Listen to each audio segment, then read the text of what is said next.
Buenas tardes.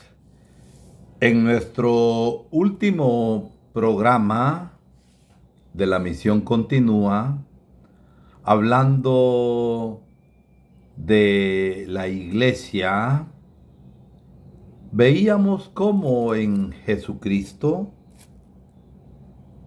se da la nueva y definitiva alianza con la humanidad.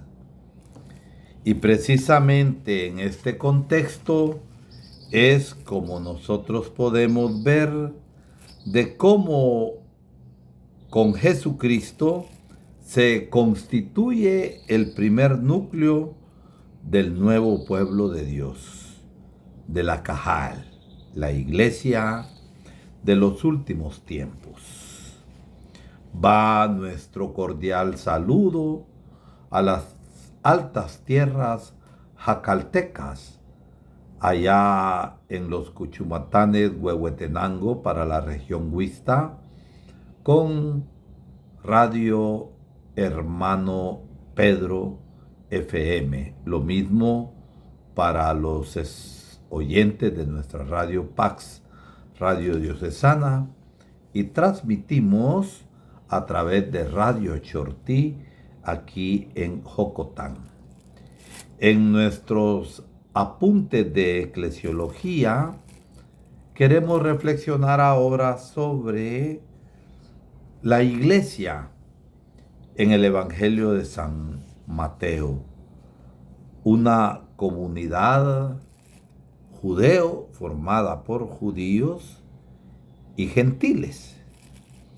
¿Y qué podemos decir? Que lo común y esencial en los evangelios sinópticos, Mateo, Marcos y Lucas, es el reino de Dios.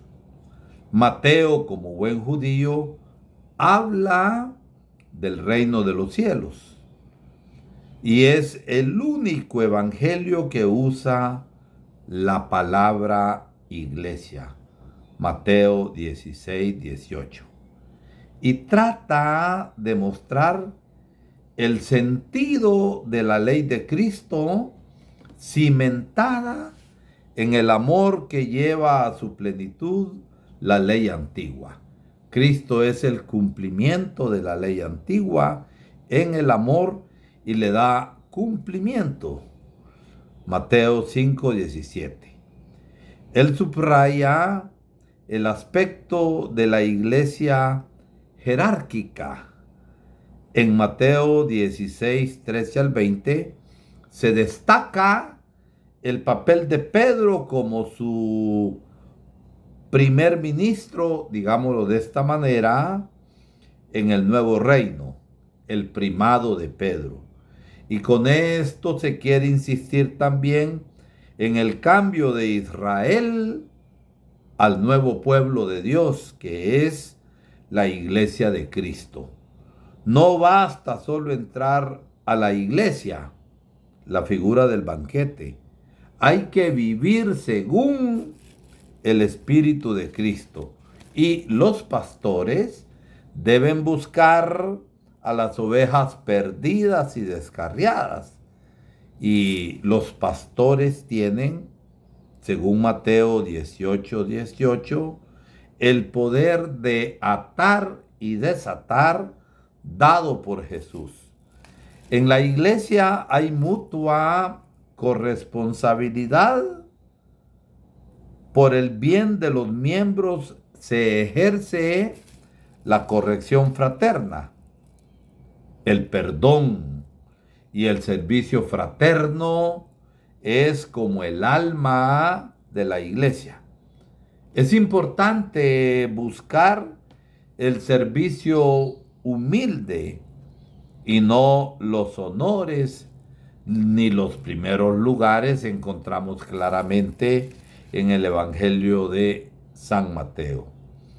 Escuchando a Jesús en su enseñanza, se evitará el espíritu de autoritarismo y también las falsificaciones doctrinales. Mateo 9:35. La iglesia está llamada a ser fiel en el anuncio del reino y ser fiel en ese anuncio, y también cuando nos habla del sermón escatológico, es decir, de las cosas últimas en Mateo 24 y 25, esta iglesia vivirá siempre en el amor, que en el último día seremos juzgados precisamente sobre el amor. En esta iglesia estará siempre presente el Señor en la enseñanza y en el pastoreo de sus discípulos. Siempre que se reúnan en oración, el Señor está presente con su Espíritu. Donde 2 o 3 se reúnen en mi nombre, ahí estoy yo.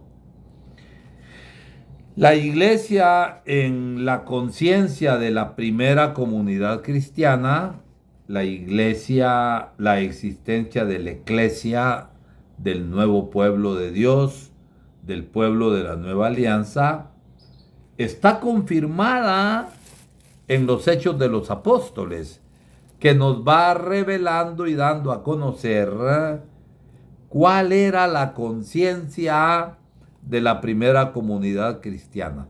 ¿Qué conciencia tenía de sí misma, de sus orígenes, de su fundador, de sus miembros y de sus estructuras, de su fe, de su querigma del anuncio, de sus símbolos, de sus ritos, de sus leyes, de sus costumbres y valores?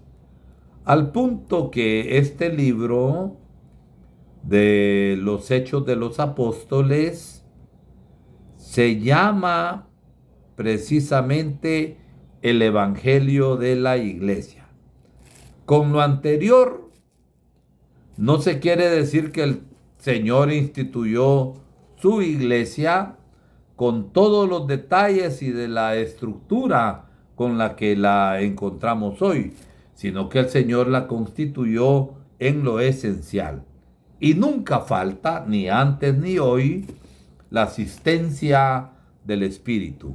Y por eso la iglesia ha venido desarrollando el potencial que recibió del Señor, la semilla que nace y va creciendo. Como sabemos, en la iglesia hay aspectos que son esenciales y nunca cambian, como también otros elementos que pueden cambiarse, y nada quita a la iglesia tal como el Señor la ha querido. Por ejemplo, antes la Eucaristía se celebraba en latín, ahora se celebra en la lengua vernácula, en la lengua de cada país. Pero esto no cambia lo esencial de cómo el Señor ha querido a su iglesia. Antes que nada, la primera comunidad cristiana tiene la conciencia, se concibe a sí misma como la comunidad de Jesús, el Mesías. La comunidad del Señor que ha sido enviado para cumplir el plan de salvación.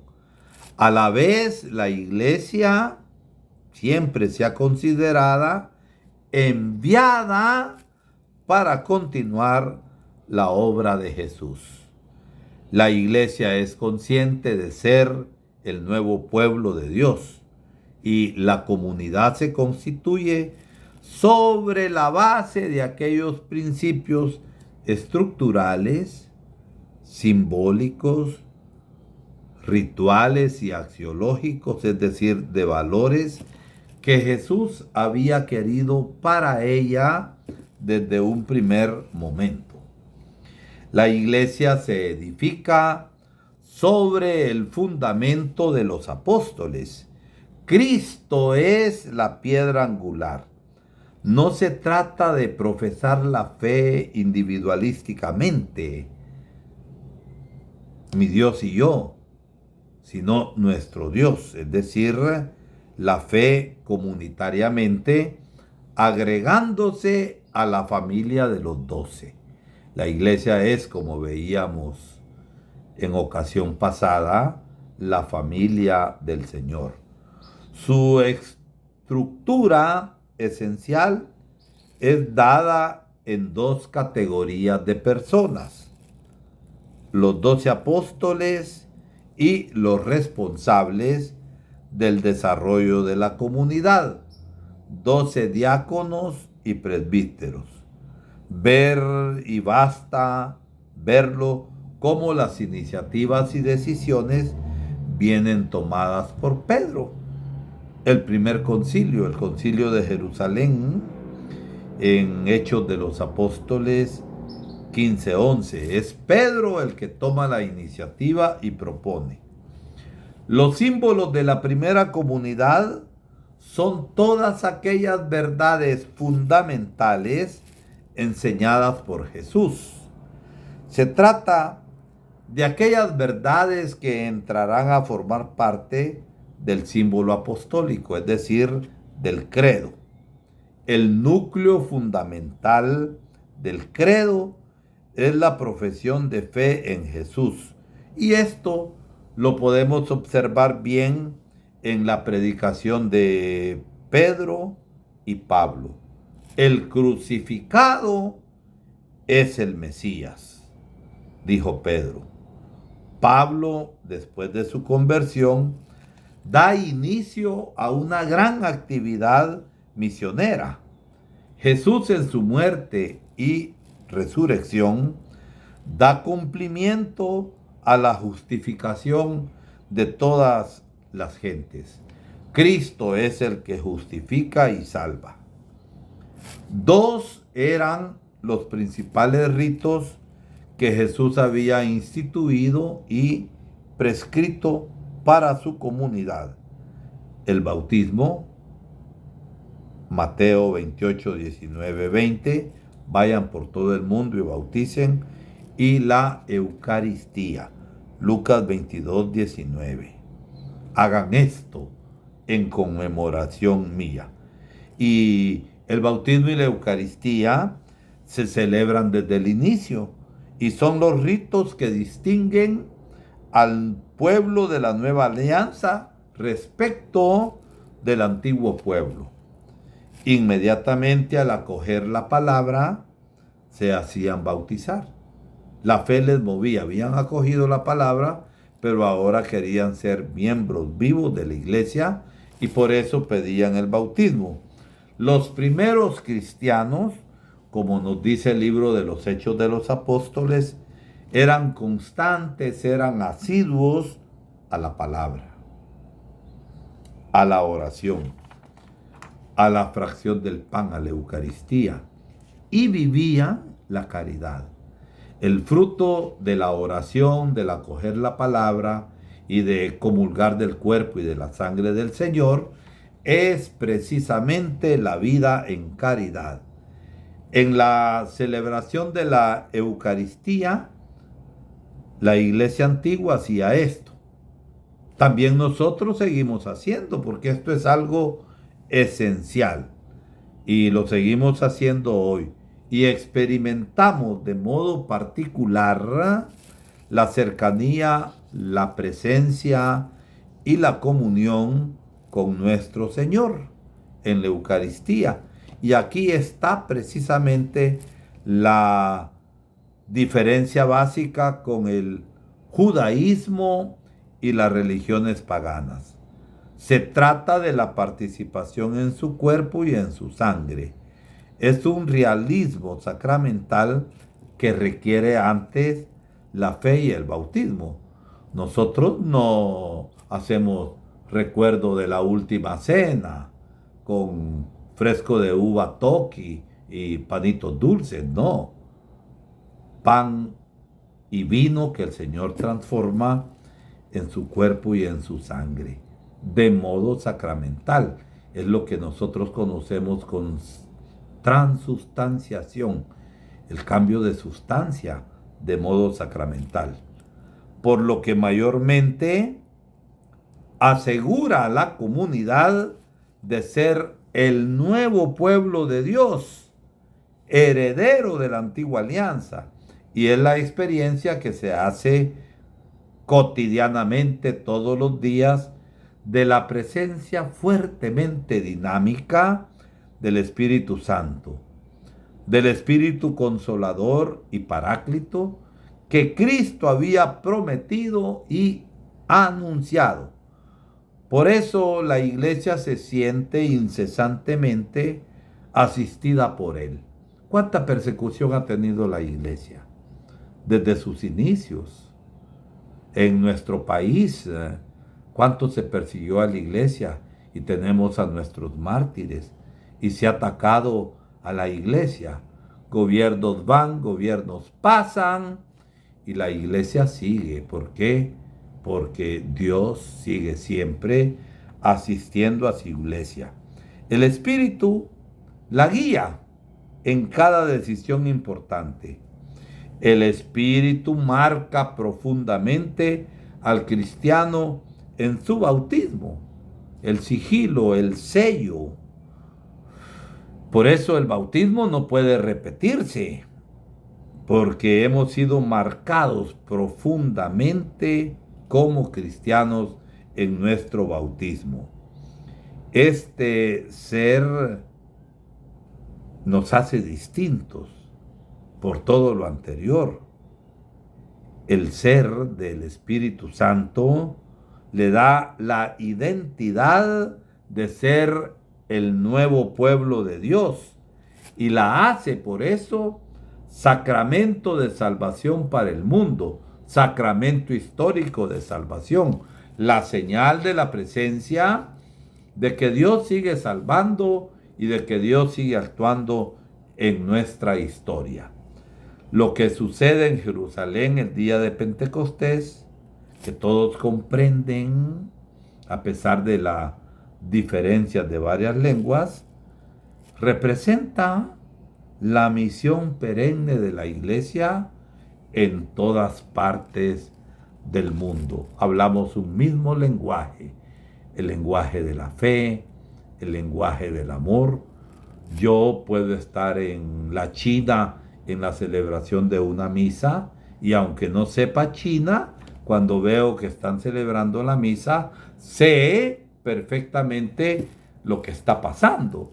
Y en este sentido, la iglesia es católica. No se trata de presencia sola en todo el mundo. Se trata del Espíritu que vive en la iglesia y la hace una sola y santa. Veamos ahora la iglesia en San Pablo. En los Hechos de los Apóstoles encontramos la iglesia primitiva en acción. Por lo mismo, solamente hay implícitamente una teología de la iglesia. Hay ya rasgos de una doctrina. Hay conciencia eclesial, pero no había madurado una conciencia eclesiológica. Por eso su autor no se preocupa de elaborar una eclesiología. Esta vendrá a través de la reflexión sobre la vida y la práctica de la iglesia. Y el primero que manifiesta una conciencia eclesiológica de ser iglesia es San Pablo. Y San Pablo reflexiona sobre la naturaleza y la misión de la iglesia.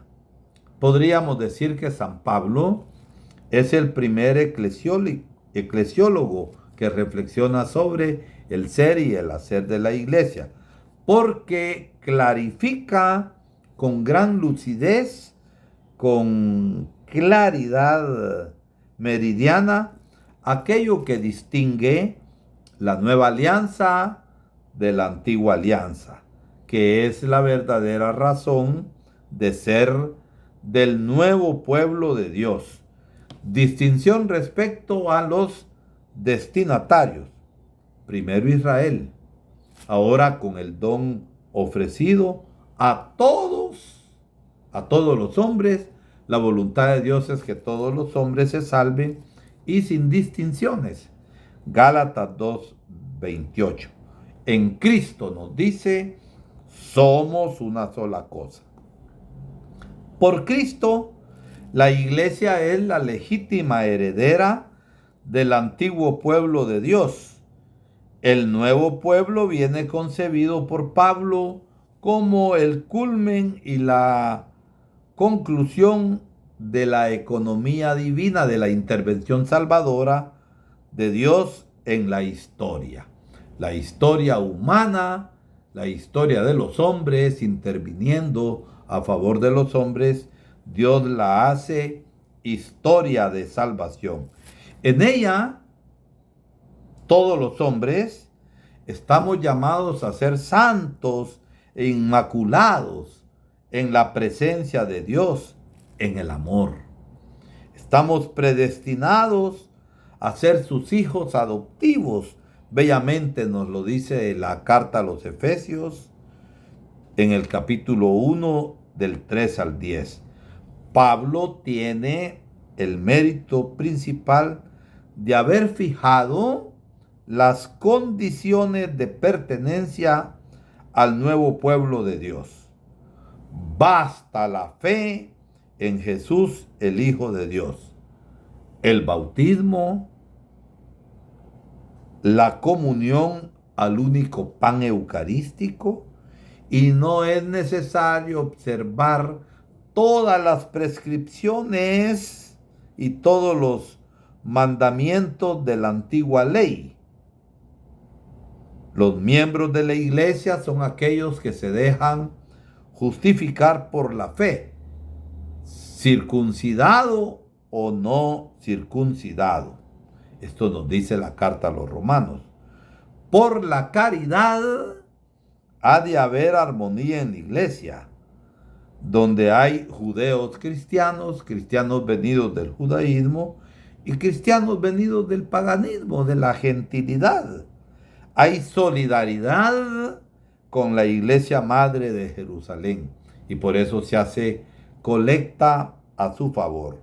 Pablo pues crió una conciencia eclesial colectiva. Esto explica que la iglesia, a pesar de su rápido crecimiento, no se haya dividido en pedazos. Por eso miren, la cosa es muy sencilla. En una de nuestras aldeas, donde hay hermanos que no son católicos, nosotros tenemos un solo oratorio para toda la comunidad católica. ¿Y cómo es posible que en una aldea pequeña hayan 2, 3 oratorios y ni siquiera están unidos entre ellos? Es decir, la iglesia guarda una característica, la unidad. Y en la iglesia, en las comunidades al principio, habían judeo-cristianos convertidos del judaísmo y cristianos venidos de la gentilidad del mundo pagano. La unión entre los cristianos es una unión misteriosa, mística, sobrenatural. Para explicar esto, fíjense, Pablo ¿a qué recurre? Recurre a la imagen del cuerpo, llamando a la iglesia cuerpo de Cristo. Ustedes son cuerpo de Cristo y sus miembros, cada uno por su parte. 1 Corintios 12, 27. Es decir, son una sola cosa en Cristo, salvaguardando así que la diversidad de las funciones y carismas, a pesar de que somos distintos y tenemos distintos carismas y funciones, formamos una sola realidad en Cristo. 1 Corintios 12, del 12 al 28. Con la imagen del cuerpo de Cristo se quiere clarificar, se quiere evidenciar dos cosas: la relación vital de la comunidad con su Señor, Cristo es la cabeza. Y la relación de comunión comunional de los miembros entre sí. Unión con Cristo cabeza y unión de los miembros entre sí. Como cabeza, Cristo hace fluir en la iglesia su vida, según la riqueza de su gracia. Repito, como cabeza, Cristo hace fluir en la iglesia su vida, según la riqueza de su gracia. La iglesia es la plenitud en cuanto cuerpo de Cristo, de aquel que se realiza enteramente en todas las cosas. Efesios 1:23. Y a la vez, el instrumento, la iglesia es el instrumento que Cristo usa para meter siempre más el cosmos bajo su señorío. Efesios 1:10. Todos los miembros gozan de paridad, de igualdad. Quita la mentalidad de supremacía y todos los miembros colaboran al bienestar de todos. 1 Corintios 12:26. Por eso, librémonos del caciquismo, porque a veces hay gente que quiere ser cacique en la comunidad y que quiere mandar, ¿no? En la iglesia somos servidores del Señor y servidores de los hombres. La unión del cuerpo y la cabeza y de los miembros entre sí se inició con el bautismo, pero fue creciendo después con la Eucaristía. 1 Corintios 10, 16 a 17. La iglesia tiene su principal agente en el Espíritu Santo, que la santifica y la une. 1 Corintios 12, 13. Esta imagen del cuerpo sirve entonces para explicar la verdad que la iglesia es una sola realidad y ella es el sujeto de acción del plan salvador de Dios después de ¿qué? De nuestro gran evento Cristo. ¿Esto por qué? Porque la iglesia es la continuadora en la historia, en el tiempo, en el espacio, de la obra salvadora de Cristo en el mundo y en la historia. La iglesia continúa la obra salvadora de Cristo en la historia. Es por eso la iglesia el sacramento histórico de salvación, como nos enseña el Concilio Vaticano II en la Lumen Gentium 1. La iglesia es el sacramento histórico de salvación que une a los hombres con Dios y a los mismos hombres entre sí. La conclusión en San Pablo, conclusión paulina. En Pablo, como para la iglesia primitiva, no hay lugar para un cristianismo atomizado e individualista, dividido. Pablo conoce solamente la comunidad en la cual la persona realiza y desarrolla su ser cristiano.